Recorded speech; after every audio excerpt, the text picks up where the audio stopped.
안녕하세요. 김성길 목사와 함께하는 GTS 말씀 묵상 시간입니다. 오늘 다섯째 주간 일곱째 날 묵상을 하겠습니다. 한 주간 묵상이 벌써 이렇게 훌쩍 지나갔네요.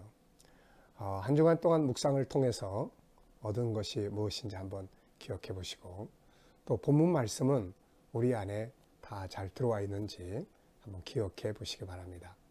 본문이 우리 안에 이제 들어와 있으면 이제 평일날 또 아무 때나 수시로 또 저녁에 잠들 때, 잠이 안 올 때 또 이렇게 묵상을 할 수가 있게 되는 거죠.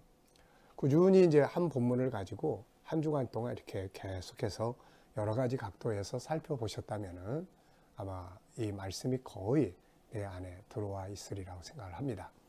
자, 그러면 오늘 일곱째 날 묵상. 일곱째 날은 전체를 다시 한번 기억해 보는 것과 그 다음에 한 주간 동안 주님과 함께 살아왔던 것들을 정리해 보는 시간입니다. 그리고 중요한 것들, 본문 속에서 꼭 기억해야 될 진리의 말씀을 정리하는 시간입니다.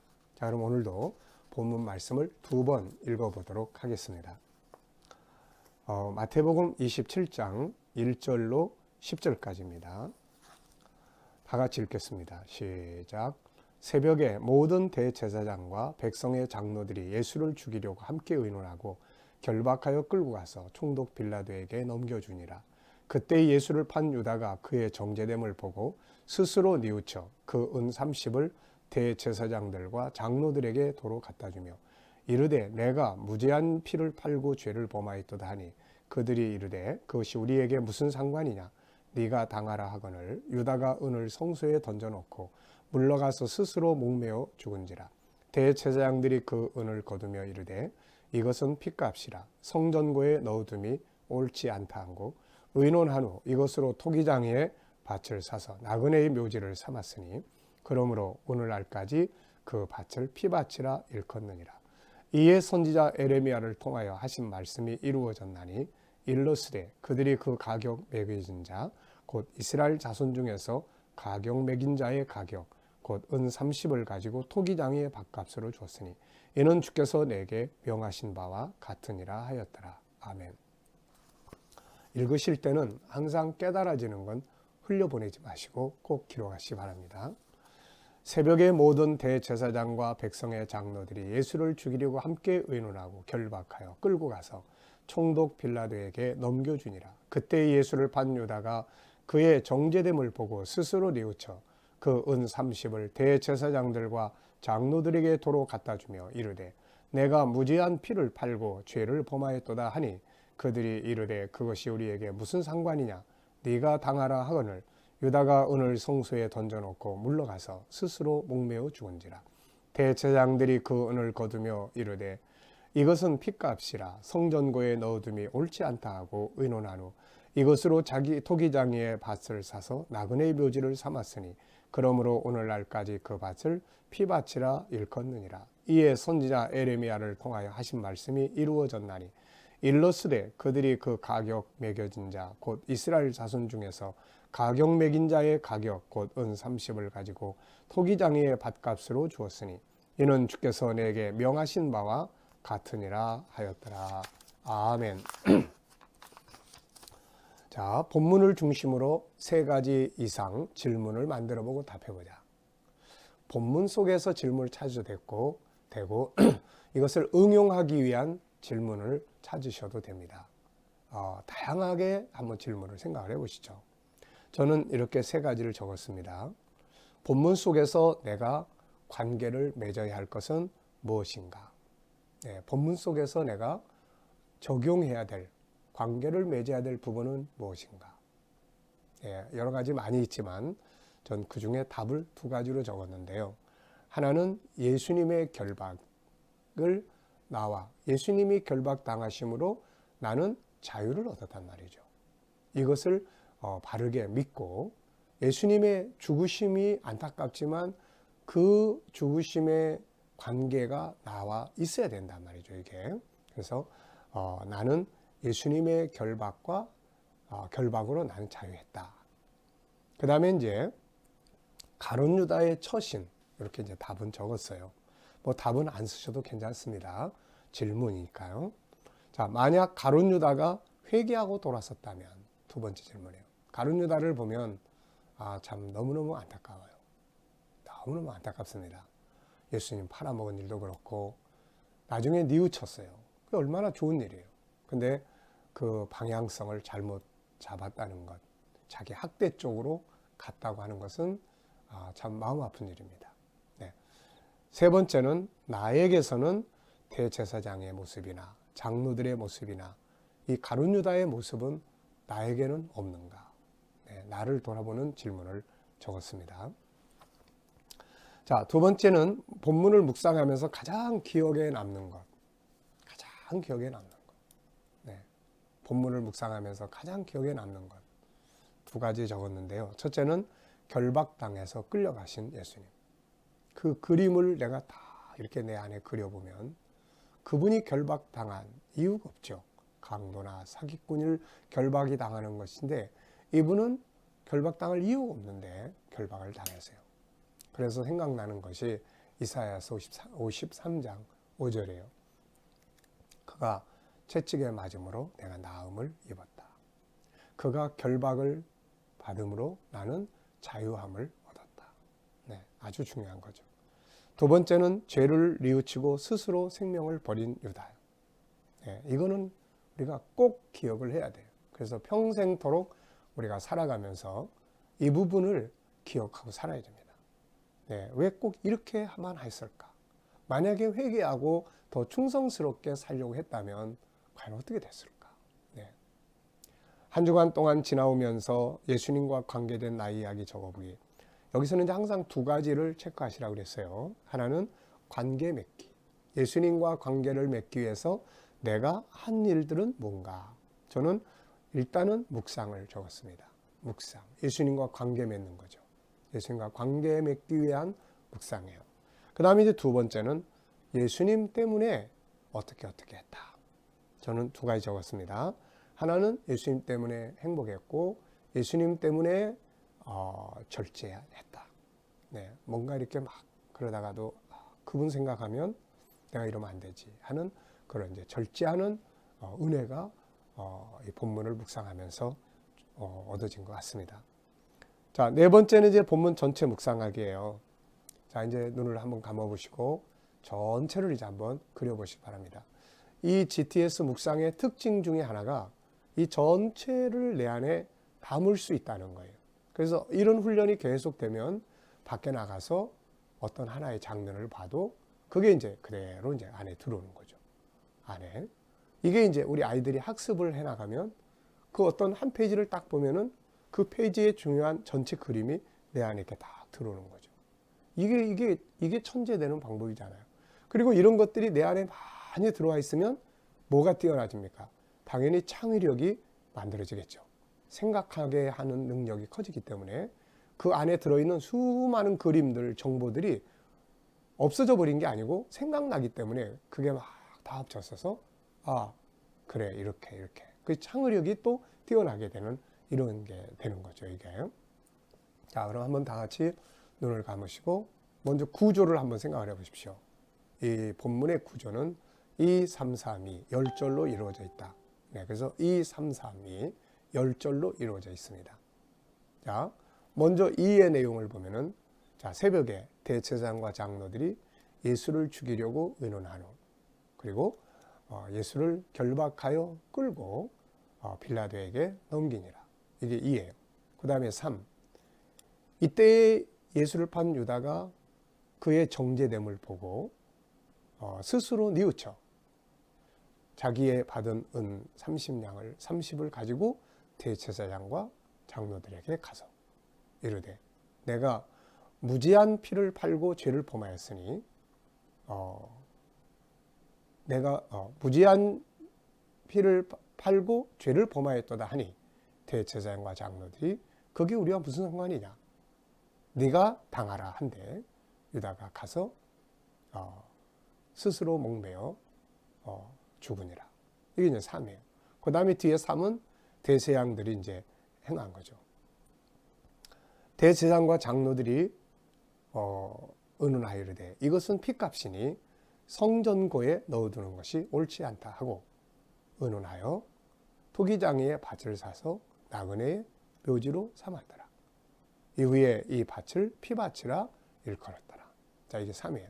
그 다음에 나머지 이제 2는 이렇게 된 것은 선지자 에레미야로 하신 말씀을 이루는 것인데, 네, 일러스되 가격 매겨진 자 곧 이스라엘 자손 중에서 가격 매긴 자의 가격 곧 은 30을 토기장이에게 갖다 주니라.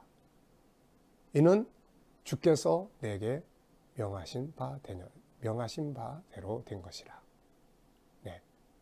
자, 뭐 단어 하나하나를 다 그대로 할 수는 없지만은 이렇게 전체의 그림, 그래서 전체의 내용이 우리 안에 다 들어옵니다.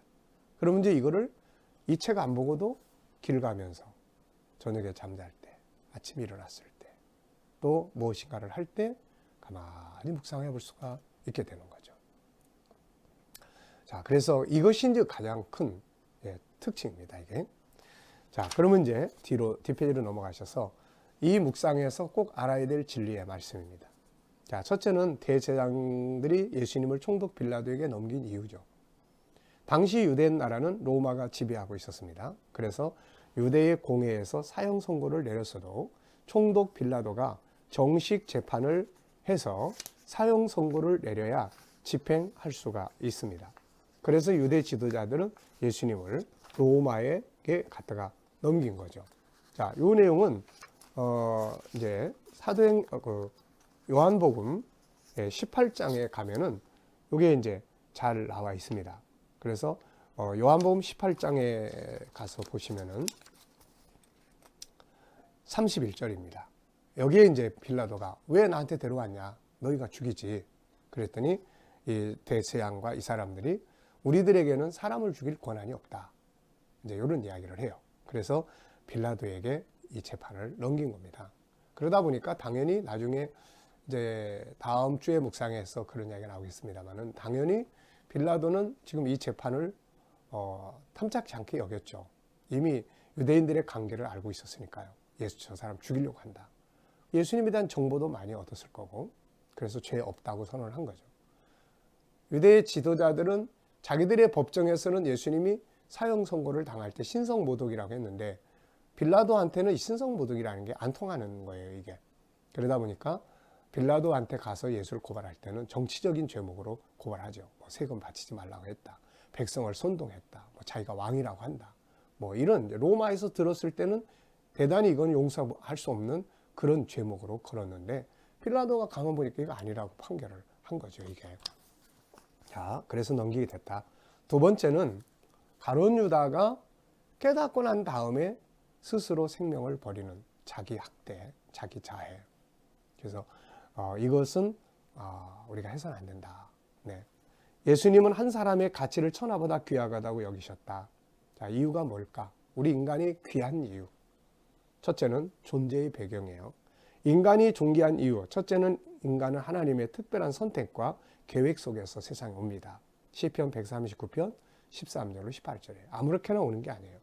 하나님이 사람을 선택하실 때 세 가지 이유가 있었는데 첫째는 우리를 사랑해서, 둘째는 기뻐하셔서, 셋째는 하나님 원하셔 선택했다. 에베소 1장 4절로 11절에. 그러니까 하나님이 이렇게 우리 사랑해서 선택했는데 우리가 우리 생명을, 우리의 삶을 아무렇게나 살아서는 안 되는 거예요. 소중하게 여겨야죠. 두 번째는 창조의 과정이에요. 창세기 1장 27절 28절. 인간이 존귀한 둘째는 인간의 창조의 과정에 있어요. 인간은 흙덩어리로만 만들어진 존재가 아니라 하나님의 형상, 영적 존재예요. 하나님의 형상을 가졌기 때문에 인간은 하나님의 자녀가 될 수 있고 세상을 다스릴 수가 있습니다. 하나님의 형상인 영혼 속에는 하나님을 닮은 성품들이 들어있는데 이것이 세상을 다스릴 수 있는 능력이에요. 5가지 성품. 이것을 우리는 너무너무 소중하게 여길 수 있어야 되죠. 세 번째입니다. 존재의 궁극적 목적. 인간이 존귀한 가장 귀한 이유는 인간은 살다가 없어지는 존재가 아니라 하나님의 나라 천국에서 영원히 살게 되는 존재예요. 여기에 인간의 진정한 가치가 있는 거죠. 더 나아가서는 죄로 인해서 죽게 된 우리를 위해서 예수님이 자기를 버렸어요. 자기를 죽음의 자리에 이르게 했습니다. 그 공로로 그 값으로 우리가 샀어요. 그래 우리 것은 우리 게 아니에요. 그래서 소중하게 여기는 것이 주님께 대한 우리들이 해야 될 최고의 믿음의 행동입니다. 이게.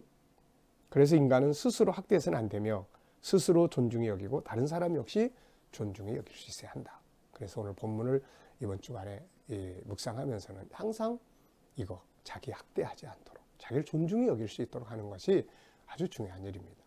자, 여기에 우리가 이제 G7에서 공부하고 다루는 자기 존중함 방법 이제 15가지를 여기 정리를 했습니다. 제 G7 2권 유일성의 존귀함 부분에서 다루고 있어요. 15가지. 이 훈련을 잘하면 자기 자존감이 이렇게 높아져요. 자기를 존중히 여길 수 있습니다. 첫째는 앞에 있는 이유들을 가지고 스스로 존귀한 존재, 나는 존귀한 존재야 라는 걸 인정하고 매일매일 외치는 거죠. 말로 하는 거예요. 나를 그렇게 인식시켜 주는 거예요. 두 번째는 자기에게 인사하는 겁니다. 아침마다 남하고만 인사하지 말고 나하고 인사해서 자기를 인정해 주는 거예요. 세 번째는 존귀한 언어를 사용하고 네 번째는 삶에서 내가 살아가는 삶의 의미를 찾아요. 내가 사는 삶은 아무 의미가 없어. 이게 아니라 의미를 찾는 거예요. 자기 바로 알고 이해하기. 자기를 수용해야 돼. 다른 사람은 다 너 같은 필요 없어 그래도 나는 나를 수용할 수 있고 자기에게 희망을 가져줘야 돼. 그래도 어느 때가 되면. 왜냐하면 우리 안에는 하나님의 형상을 가지고 있기 때문에 언제든지 발전할 수 있고 언제든지 더 나게 성장할 수 있는 거예요. 이게. 그 다음에 자기를 사랑하고 고백해 주는 거고 자기 위로 칭찬. 좋은 걸 찾아서 잘하는 거 찾아서 칭찬해 주는 거예요. 그 다음에 자기에게 편지 쓰고 감사일기도 써보고 자서전도 써보는 것. 그리고 자기와의 대화하고 자기 충전을 시켜요. 자기 장점 찾아서 개발도 하고 스스로의 셀프 힐링, 쉰다든지 여행한다든지 뭐 자기 스스로의 셀프 힐링을 해주는 거예요. 네 번째는 나에게 있는 것들이 뭔지 하나 찾아서 딴 사람 거 자꾸 보면서 나는 왜 저 사람 좀 저러지 못하나 이런 거 할 필요 없어요. 불행한 자는 맨날 남의 거 보는 거고 행복한 사람은 자기에게 있는 것을 소중하게 여기는 사람이에요. 찾아서 소중히 여기고 발전시켜요. 그 다음에 15번째는 자기만의 행복 프로그램을 만들어요. 자기만의 행복 프로그램을 딱 만들어서 힘들고 어려울 때 행복 프로그램을 가동시키는 거예요. 그러면 다시 회복되고 충전되고 하는 것이죠. 자, 오늘 이번 한 주간 동안 말씀 묵상하시느라고 수고들 하셨습니다. 내일부터 시작되는 또 새로운 묵상을 기대하시면서 오늘도 승리의 한 날이 되시기 바랍니다. 기도하겠습니다. 주님 감사합니다. 한 주간 동안 귀한 말씀 늘 묵상하면서 주님의 은혜의 생수가 내 영혼 속에 흘러가게 하심을 감사합니다. 하나님, 주님께서 결박당하시고 고난당하신 거 그냥 아프게만 느끼지 말고 이것을 내 것으로 받아들여서 이제 내가 자유하고 이제 내가 능력 있게 살아가는 귀한 삶이 있게 하여 주옵소서. 가룟 유다가 예수님 팔았지만 후에 깨닫고 느끼고 했지만 자기 학대 쪽으로 방향을 잡았는데 우리가 잘못된 걸 늘 깨닫게 하시되 그러나 더욱 충성스럽게 잘해보려고 하는 쪽으로 나아가는 삶이 되게 하여 주옵소서. 오늘도 우리 자녀들 또 이웃들 친척들 믿지 않는 자들 다 주께로 돌아오도록 은혜 베풀어 주시고 오늘 한 날 동안도 주의 이름을 부르는 곳곳마다 은혜의 불길이 역사해 주옵소서. 코로나 질병에서 성도들의 머리카락 하나 상하지 않도록 지켜주시고 이 일을 위해서 수고하는 모든 사람들의 수고 헛되지 않도록 은혜 베풀어 주옵소서. 주여 곳곳에서 복음 전하는 선교사님들에게 함께 하시고 저희들의 수고로 열방이 주께로 돌아오게 하여 주옵소서. 오늘도 북한 땅에 있는 교회와 지하에서 숨어 믿음 지키는 모든 성도들에게 큰 은혜와 능력으로 함께하여 주시옵소서. 감사하며 예수님의 이름으로 기도하옵나이다. 아멘.